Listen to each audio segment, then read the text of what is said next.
Hi guys, Drancer90 here again and welcome back to my channel.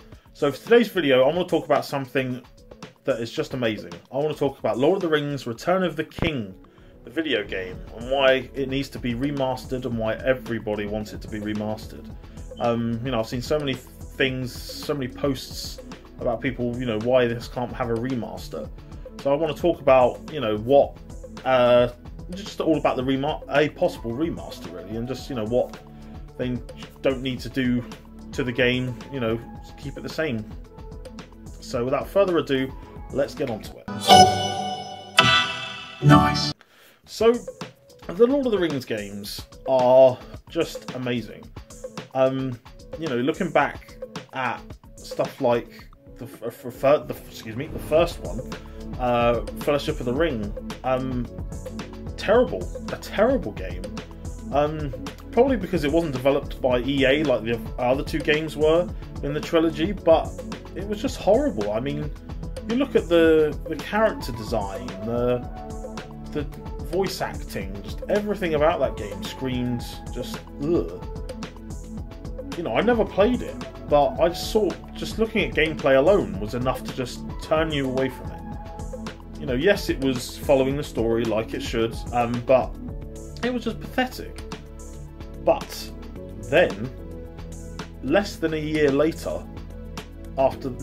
month later, after that game came out, we had the amazing EA developed game that is Lord of the Rings: The Two Towers.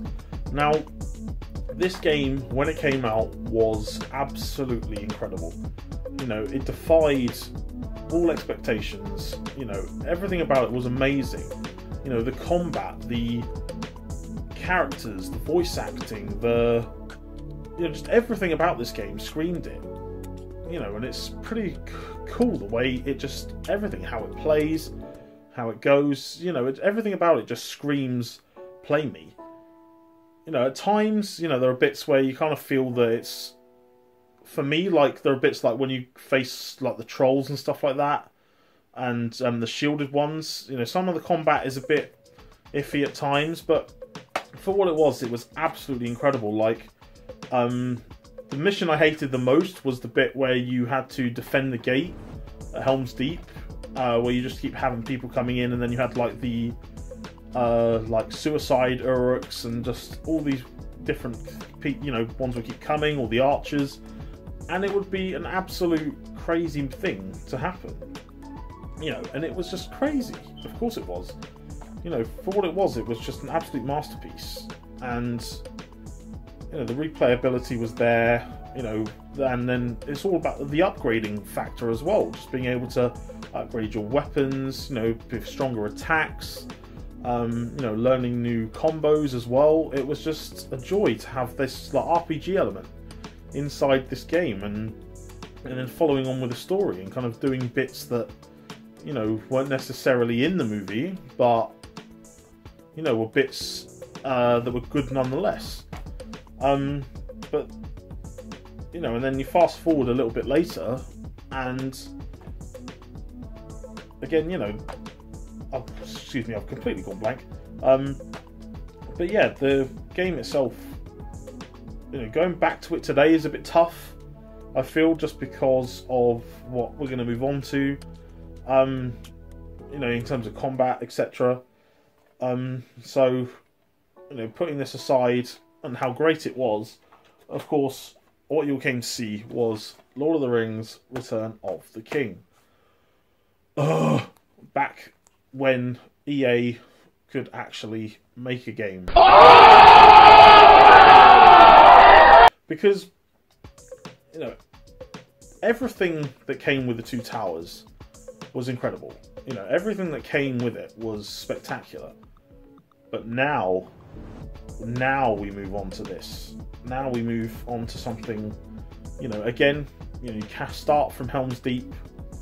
The famous part, Gandalf comes down the ramp, comes down the hill with Éomer, with all the other Rohirrim, save Theoden and the others, get into a battle, and from that moment on, I remember going back to it, the last time I went back to this game, and I literally paused it because I'd literally played the Two Towers then this, so I played this and I paused it, and it was just like I just was in awe all over again, because it's just so incredible.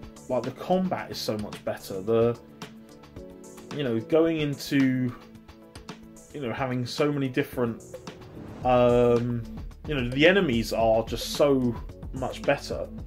You know, so much better and easier to deal with. Obviously, you know, depending on the difficulty you're playing on. But, you know, it was just the fact that you can do it, you know, you can go through it. And again, it's about the character choices. And, you know, in comparison to Two Towers, on this, like, obviously you have different paths. So you have the Hobbit's path, the Wizard's path, and the King's path, which is obviously Aragorn's path. I think it's called King's path. If I'm wrong, then excuse that. But, you know, in general, like, and it's just so, there are, again, the factors between this and Two Towers are so similar. You know, you've got the upgrades, you've got, you know, the replayability, you've got the fact that you can go through and play as, you know, you don't necessarily have to play as Aragorn or, you know, all these other people. You can play as the other ones as well. And then, like, when you get to unlock, like, Pippin and Merry on this game as well, it is an absolute funny thing to do. And, you know, just playing through it again, like, one of the missions that was always pretty hard, I felt, was firstly when I first started playing this game, when it came out, was the Minas Tirith one with the ladders. You know, going through as Gandalf, going all the way around, trying to knock down all the ladders, trying to stop all the Uruks. It was a tough thing at first, you know, because it was the whole thinking, oh, you're going to stop and fight them to try and avoid the overrun, but really it's more important to obviously get rid of the ladders to stop the overrun from taking place in the first place. And then I'm trying to think of another one that's quite tough. I think the Black Gate one was really tough as well, like just having, you know, the hordes of enemies come, well, not hordes, but, you know, they kept coming and coming and coming. After a while, because obviously the first thing you do is you fight the Mouth of Sauron.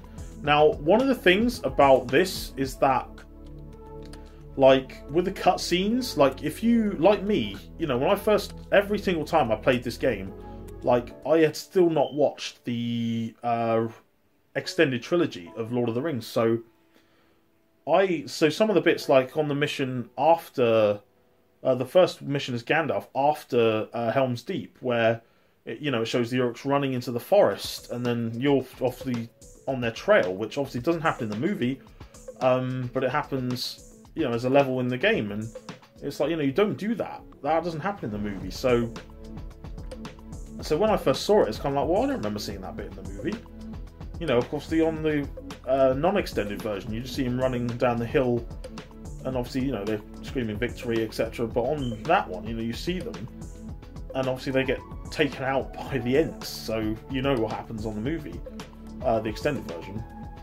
And yeah, and it's just like the Pelennor Fields mission is just the most amazing experience, because it's like the music and taking down Mumakil and just everything about that bit is like, you know, all the orcs and the Easterlings are coming your way, and it's just like, yes, we're gonna fight them, we're gonna batter them.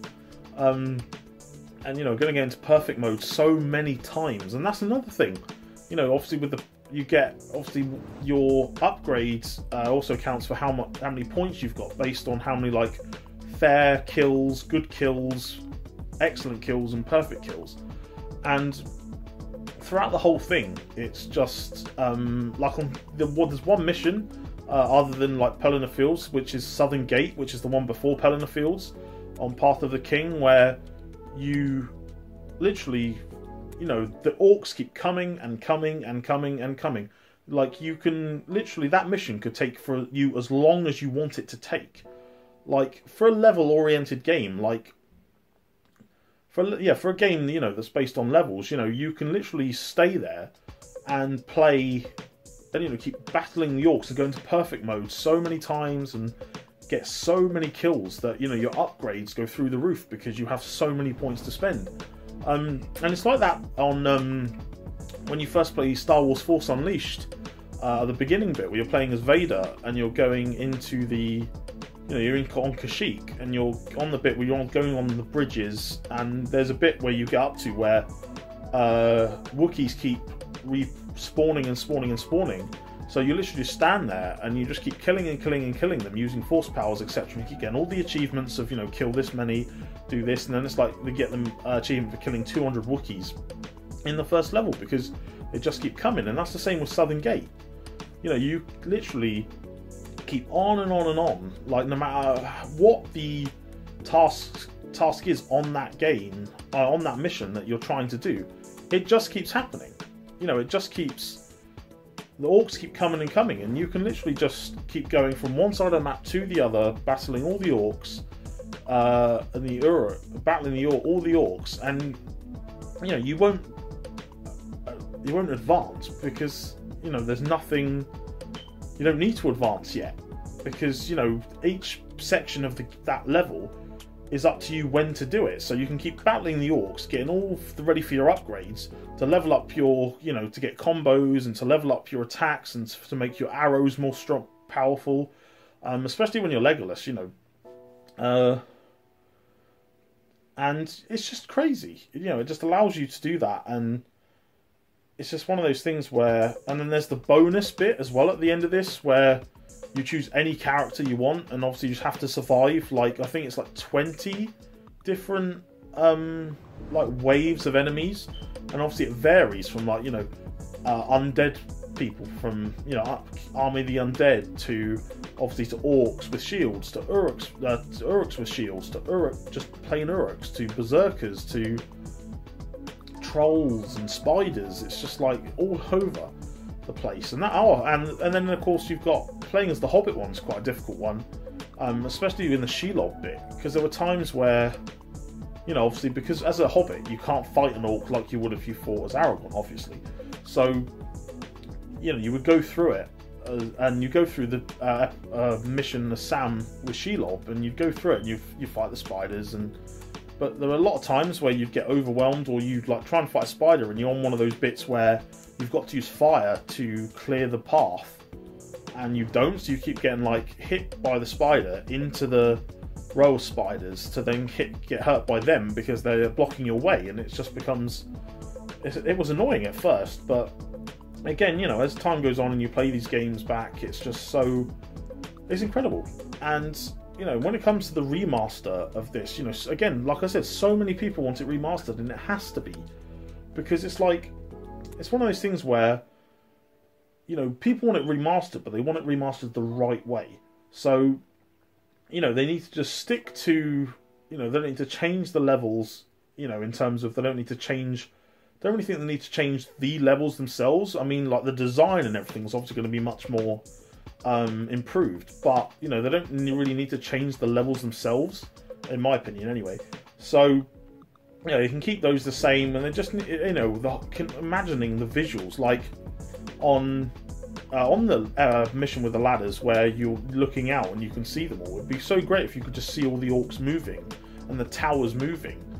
That would be incredible. And, you know, and the bit on the Black Gate where obviously the enemies are completely surrounding you, but obviously they're not, obviously it's only the ones that are coming up the ramp that are the ones you've got to fight. So it'd be nice if you could just, they'd be all the same, you know, all the same, you know, graphically designed, you know, there'd be no difference between them.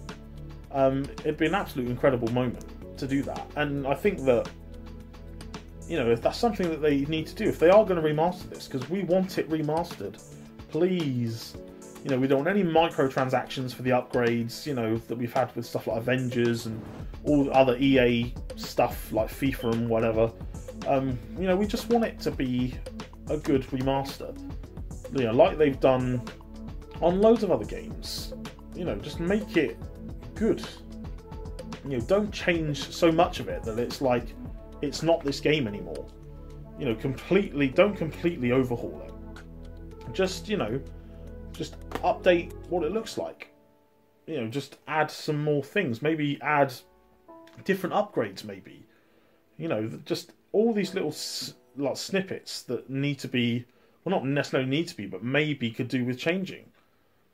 You know, because again, this game was flawless. And, you know, it still holds up today with controls, with graphics, with everything. but you know, we want a remaster on, you know, next gen consoles. You know, I'd even take it on PS4 and that now, even with the PS5 and the Xbox Series X and that coming out. You know, just please give us a remaster of this classic game. Anyway, guys, that's it from me. Let me know in the comment section below what you think about the remaster. If there is going to be a remaster, what do you think they should change about it? Or what do you think they should keep the same? And let me know what you think about the trilogy of games in general. You know, which one was your favourite? You know, for me, obviously, it's this one, but you know, let me know in the comment section below what you guys think. Don't forget to hit the like button and subscribe down below for more content. And until next time, guys, take care of yourselves.